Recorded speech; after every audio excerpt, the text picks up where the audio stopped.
Okay. Yes. All right. How you doing? Light of the Infinite Festival. Woo! Okay, my friends, in this session, I'm going to teach you a simple yet powerful technique, okay, to instantly give you more confidence, more clarity, more focus, more strength, okay, so that you can overcome the challenges, any challenges that you are facing right now, okay? So I am excited for this. How you doing? L'chaim, l'chaim. Some amazing speakers here. Yes. So how's it going? I'm Moshe Rome. Nice to meet you. I am a rabbi, teacher, mentor. I live in the magical, mystical city of Tzfat. I am also a master practitioner, neurolinguistic programming, certified hypnotist. I teach people practical and effective Torah-based tools to help you master your marriage, your money, and your mind so that you can live healthy, happy, and free and live the life that you were created for. So I am really excited to be here. L'chaim again, my friends. Shout out to Rabbi Erez for having me on here. What's up? Okay, so yeah. My friends, I don't know if you noticed, but the world seems to be going crazy, and we have a very big choice that we have to make today. And we have to decide whether we are going to see the world, okay, in its klipa form, meaning we're going to see the darkness in the world. We're going to see the difficult challenges in everywhere, in every place, everywhere we look. Or we can start to see Geula, okay? That choice is ours. Now, I know I'm not saying a little crazy, okay? Lots of people talking about how much darkness there is in the world. I mean, we got to bring the light, right? This is called Light of the Infinite Festival, and we got to bring the light. However, even if you are feeling a little stuck, even if you're feeling that maybe that there's this voice that's deep inside of you that says that there's so much more that you want to be in life, so much more than that you know you can be in life, and maybe just maybe you're not living your fullest potential, and maybe you're a little stuck, maybe even a little afraid. I totally feel you. I totally feel you. I know what that feels like. Okay. However. You gotta know, you have to know with every nerve and cell and fiber of your being that we are actually living in the most extraordinary times ever, meaning never before in the history of the world has there been such incredible opportunities, and that everything is really just ready for you and I and everyone else to be able to come in and to really start to live the most extraordinary versions of ourselves, start living Geula, okay?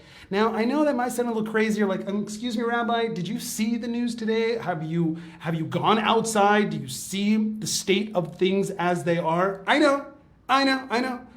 And you know what? 20 years ago, before I came to Israel and decided to become a rabbi, I really did not want to really partake in this world at all, okay? I wanted to forget about the physical materiality of the world and just disappear.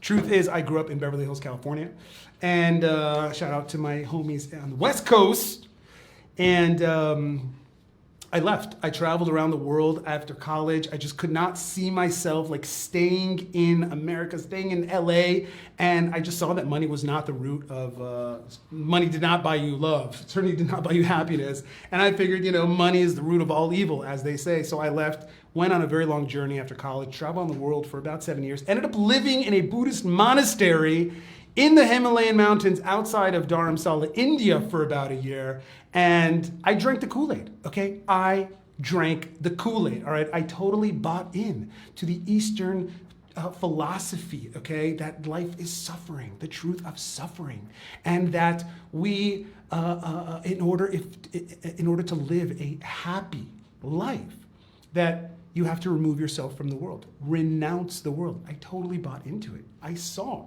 what the physical world did to people. I was like, sign me up. And so I decided, that's it. I'm going to become a full-fledged Buddhist monk. Here I am, living in this monastery, meditating my brains out from 5 a.m. till 9 in the evening every single day for about 7 months. And the truth is, it was awesome. I thought I was like 75% enlightened. I'm like checking like my, enlightenment app, and it's like, it's going pretty good here, okay? That was a joke. There weren't smartphones 20 years ago. But I still thought I was actually doing something meaningful with my life until one day, one of the monks comes up to me. And he's like, who are you? And I was like, my name's Moshe. Like, and I'm already used to it, okay? Because it's like a very, not normal name. Oh, wow. Just realized you didn't see me this whole time. How you doing, my friends? L'chaim, l'chaim, okay? Wow. So, can we start that over? Hilarious. So my name is Moshe Rome. Nice to meet everyone. Like I said, 20 years ago, before coming to Israel and decided to become a rabbi, I was living in a Buddhist monastery, living in the Himalayan mountains outside of Dharamsala, India. And I totally thought that renouncing the physical world was the way to go, until one day, one of the monks comes up to me. And he's like, who are you? And I was like, my name's Moshe. And he's like, and I was like, it's like one of the characters from the Bible. It's a Hebrew name. He's like, oh, so you're Jewish? And I was like, nah, I don't believe in any of that stuff, okay? I grew up in a very, very secular home, had no real Jewish education whatsoever. And I was like, no, I don't believe in any of that stuff. Come on, I want to be Buddhist, that's why I'm here. He's like, you're not Jewish? I was like, no. He's like, do you know what it means to be Jewish? And I was like, I'm sorry, are you Chabad? I was not expecting that question, okay, from this 5 foot tall, Tibetan monk. However, I was like, no, sir, I don't know what it means to be Jewish, okay? I want to be Buddhist, that's why I'm here, okay? And this monk, bless his heart, says the most cosmic thing ever, literally changes the course of my life in that moment. He looks at me, and I'll never forget, with the thickest Indian accent, he says to me, my friend, to be at peace with yourself, you cannot deny your past. How can you choose not to be something you know nothing about? And I was like, and it was like the first time in my life that I actually felt like a hypocrite. Here I am on the other side of the world, studying their culture, their religion, in their language, okay? And I have no idea about where I come from. So he just totally killed my vibe. And basically, to make a long story short, I ended up leaving the monastery, bought some shoes, came to Israel, and started doing something you are not supposed to do. I started learning Kabbalah. Yeah, I know.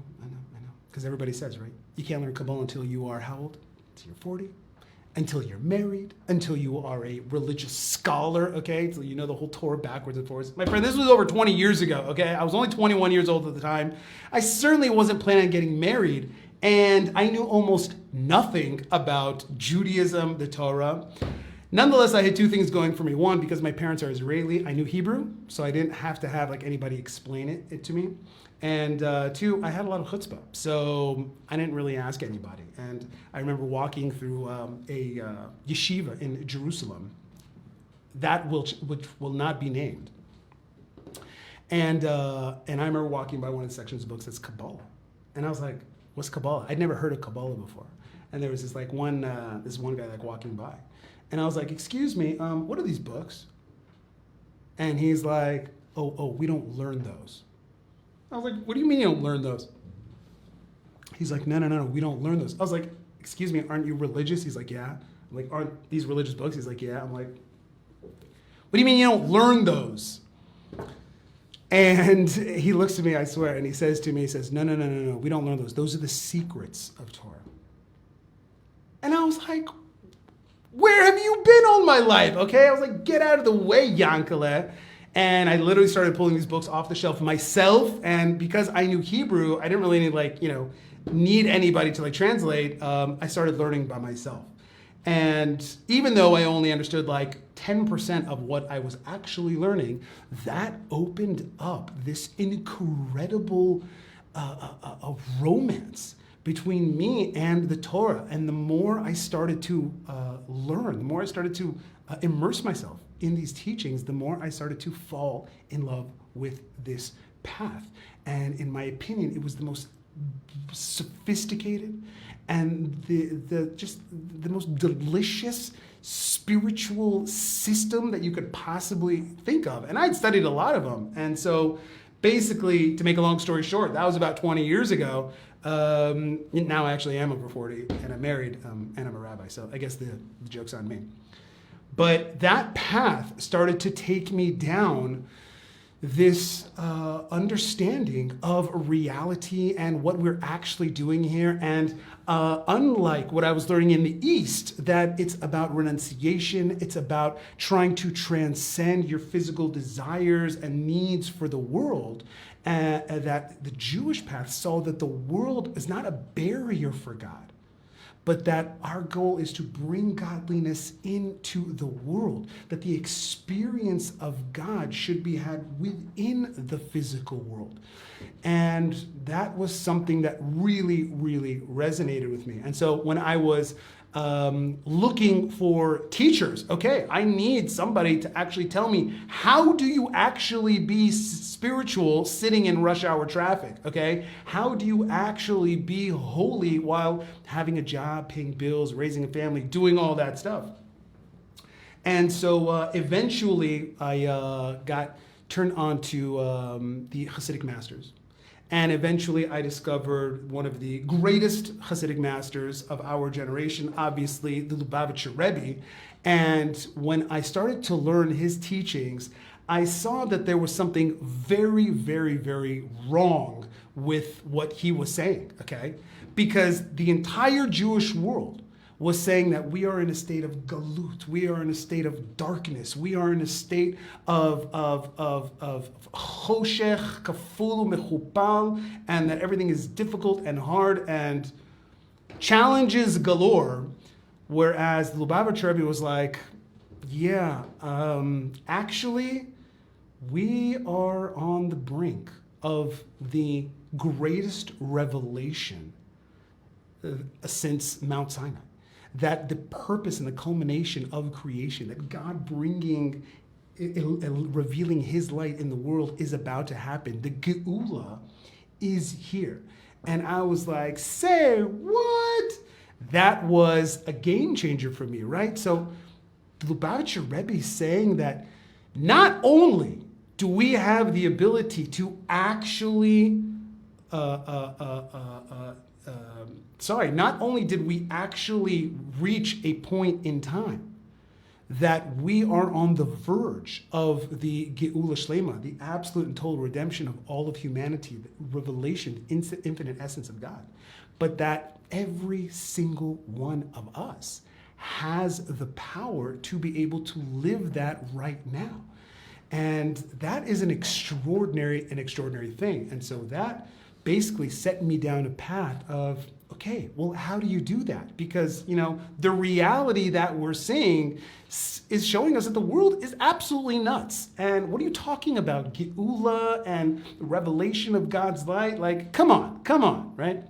However, nonetheless, the Rebbe says that we have to open our eyes and see the world as it really is. To see the world not through the lens of galut, not through the lens of the klipa, but to actually see the world, the godliness in the world, and to see the good and the kedusha in it. So with that being said, I would like to teach you a technique that is going to help you to be able to instantly to be able to look past the klipa of the world and to be able to really step into your power, to really believe in yourself, to really believe in your God-given ability to be able to overcome any of the challenges we might face, okay? We see that life can be pretty difficult. However, you gotta know that you have the power to overcome any challenges, okay? Any challenges. And that whatever you may be facing in the world, no matter what mountain you may need to climb over, you gotta know, ain't no mountain high enough. Ain't no valley, okay? That there's nothing in this world that can actually stop you, okay? Because if God is creating the reality at every single moment, then whatever challenge you see is actually being willed into existence by God anyway. And if he wants, he can actually change that reality just like that. And it's not something that only the tzaddikim were able to, a level of consciousness that the tzaddikim were able to be on, but that we are also supposed to be on that level of consciousness and to not be fooled by the permanence of the world. Do not give the world the power that it so desperately wants you to think it has. I am reminded of a story. Gemara. Rabbi Hanina ben Dosa, if you will, was a great Talmudic sage, very, very poor, and the only money that he had at the end of the week for Shabbat, he would go and buy, food, and then he would also buy oil to be able to light candles. But the Gemara says that one day he came home and he saw he came home Friday afternoon, and he sees his daughter crying. He asks her, "Why are you crying, my daughter?" And she says, "Because I made a mistake. Instead of buying oil to light candles, I bought vinegar." And everybody knows that you can't light candles with vinegar, and so they're going to go out very soon, and we're not going to have any light for Shabbat. Rabbi Hanina ben Dosa, okay, the mystical master that he was, says, "Psh, what's the problem, sweetheart? Misha amar la shemen vayidlok, yomar la chometz vayidlok." Okay, he who said that the oil should light will tell the vinegar to light. What's the big deal? No biggie. And the Gemara ends up saying that those candles that were lit with vinegar lasted the entire Shabbat until they were able to light the Havdalah candle with it, okay? So this story is showing us that even though we may think that the world and the laws of nature and physics and reality are set in stone, and that means that whatever challenge I'm up against, whatever mountain I'm facing, is powerful, is strong, and I don't know if I may overcome it. This story is saying no. This story is saying no. That if you understand that all of creation is being willed into existence at every single moment, then you have the power to overcome whatever challenge you may face, okay? And $1 million question is, though, well, how do you do that, Rabbi? Shkoyach, all right.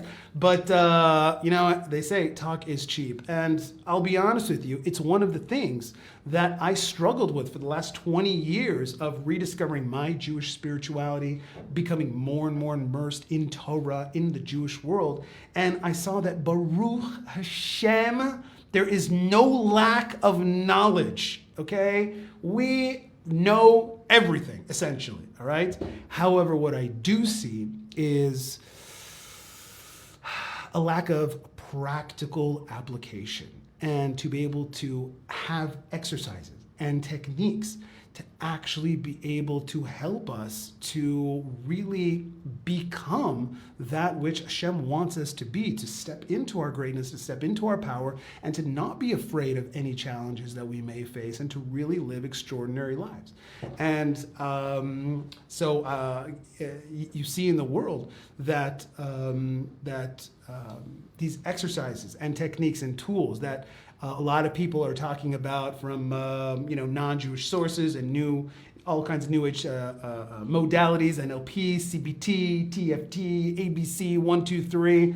Okay, I learned them all right?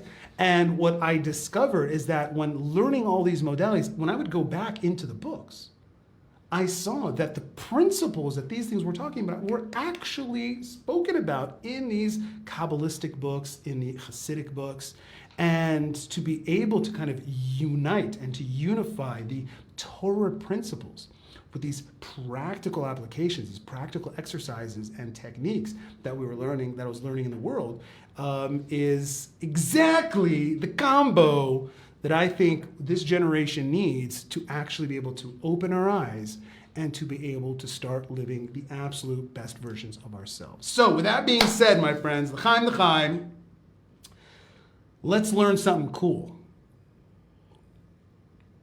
So I'd like to invite you to have this experience for the next couple of minutes, okay? And I'm going to teach you this little technique. Wherever you're sitting is fine. Just get comfortable, okay? And whenever you feel that you are in a comfortable spot, just go ahead and close your eyes. That's right. And in this space, I'm going to count from 3 down to 1. And when I count from 3 down to 1, just allow yourself to be able to enter into a very, very focused and relaxed state, okay? Here we go. 3. Just allow yourself to feel your body present in the room. That's good. Just quickly and easily bringing you down into a place of focus and awareness. 2, bringing your awareness to your breath, allowing your breath now to bring you deeper and deeper into a state of focus and awareness.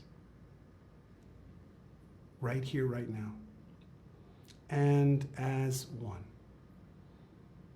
Allowing yourself to be fully present, fully aware in this space. That's right. You're doing great. Okay? And in this space, in the privacy of your own imagination, okay, you have the ability to imagine whatever you want. You have the ability to, so to speak, have your own personal holodeck, to do whatever you want, to be wherever you want. As the Baal Shem Tov says, that you can, you are where your thoughts are. So just allow yourself to be in this space. That's right. And now harness the power of your imagination to do some pretty incredible things, to harness the power of this beautiful mind that Hashem has given you, okay? So from this place, I'm going to teach you a technique called the Hineni anchor technique, all right? So just allow yourself to breathe, get focused, and imagine yourself in a very, very, very comfortable, safe, and relaxing place. It can be your favorite vacation spot.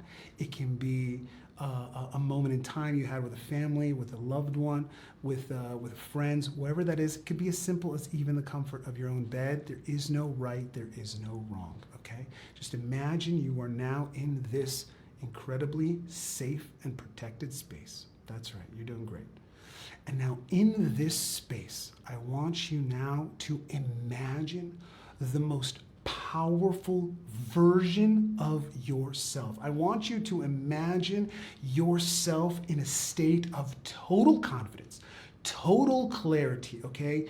Embrace the infinite divine neshama within you and just imagine, just pretend to see yourself in this incredibly powerful state. That's right.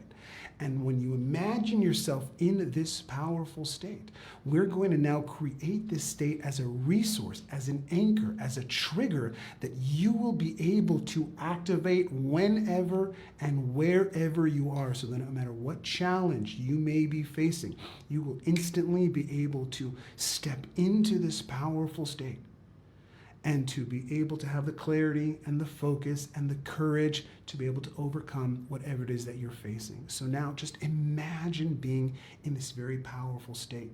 Really see what you would see if you were strong, if you were confident. Hear what you would hear. Feel those feelings of confidence and clarity and strength, okay?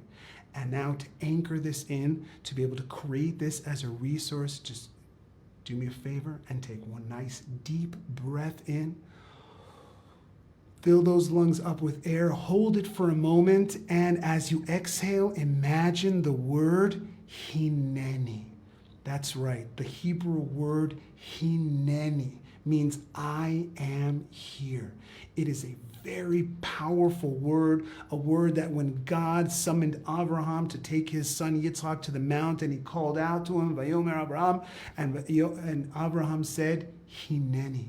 When Hashem wanted Moshe Rabbeinu to step up to his mission, to be able to take the Jewish people out of Mount Sinai, to take the Jewish people out of Mitzrayim and to bring them into that state of infinite experience of the God on Mount Sinai, he said, hineni, I am here.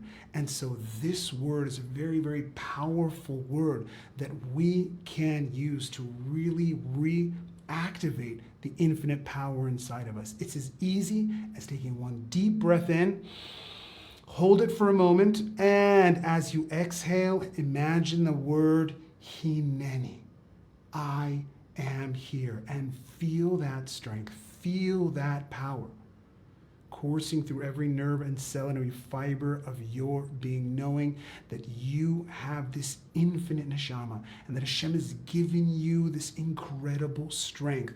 And even though we may once upon a time have been afraid, once upon a time we may have thought that we don't have the ability to overcome this, right now, in this space, take a nice deep breath in, fill those lungs up with air, hold it for a moment, and as you exhale, hineni, really feel it, step into it, and just allow that word to penetrate and to permeate every nerve and every cell and every fiber of your being, knowing that whenever you want, wherever you are, you can come back to this place of strength, to this place of clarity, this place of confidence and focus. It's as simple as taking one deep breath in, hold it for a second, and as you exhale, imagine the word hineni, creating that anchor, creating that trigger, locking it in, so that wherever you may be, you can access this resource state that even when you might be on the subway, even when you might be in a very, very busy place, nobody has to know that you're doing this. But that by triggering this breath and linking it with this word hineni, by being able to go back into this state, that you have the ability to take control of your emotional state, to take control of your nervous system, and to be able to get that clarity, to get that confidence, and to get that focus to help you to do whatever it is that you need to do. And so when you know that you've locked in this ability, when you know that you have locked in your ability to create this state, to bring yourself back to this ultimate version of yourself, strong, confident, courageous, infinite. When you know that you've locked that in, go ahead, take one deep breath in. Last time, hold it for a moment, and as you exhale, hineni, I am here, stepping up to the call, stepping into my greatest strength, my greatest power, the godliness that is within me. And so, God willing, Bezrat Hashem, wherever you go, you be able to remember that this world cannot stop you, that you have the power to be able to overcome any challenges, not because I say so, but because the tzaddikim, the leaders of the Jewish world, say so. And that by believing in ourselves, believing in the infinite strength that we have inside of us, you got this. You got this. Wherever your dream is, whatever your vision is, you got the power. I believe in you. The Rebbe believes in you. All the tzaddikim believe in you. And even though you may see a world that is a little bit dark, even though you see that is a world that is very dark, know that you have the power to be able to open your eyes, to be able to see the good in each other, to see the good in yourself, to see the light in the world, and to have what it takes to be able to accomplish what you came into this world to do. So with that, my friend, I want to say thank you very much for allowing me to share this time with you, this space with you. Have an amazing day. And I'll just leave you with one quick short story. There was a rabbi who came to Lubavitcher Rebbe years ago, and he was in the middle of a big project building 5 mikvahs in Eretz Yisrael. And he came to the Rebbe because, big project, a lot of money. He wanted a bracha.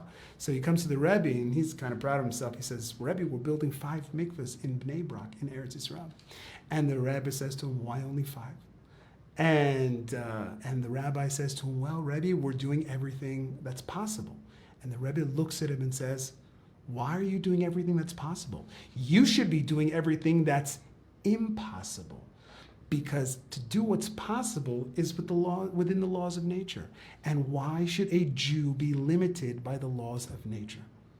So my friends, remember that you have this infinite power inside of you. Deep breath in, hold it for a moment, exhale. Hineni, step into your strength, step into your greatness, and God willing, I will see you next festival, hopefully a little bit longer, hopefully a little bit later. But for those of you guys that are still around here, I actually have a gift for you before I head on out. If you actually go to the website, geulaschool.com/hineni, there is actually a download of this audio in audio format that you can actually download, and to be able to practice this and to be able to lock this in and to use this technique to really start to live an extraordinary life. So geulaschool.com/hineni, download the Hineni Power Anchor, and hopefully that will be one more tool in your toolbox to be able to live an extraordinary life. With that, my friends, peace out. L'chaim, l'chaim. I will see you in Yerushalayim, the base of Mikdash. All the best.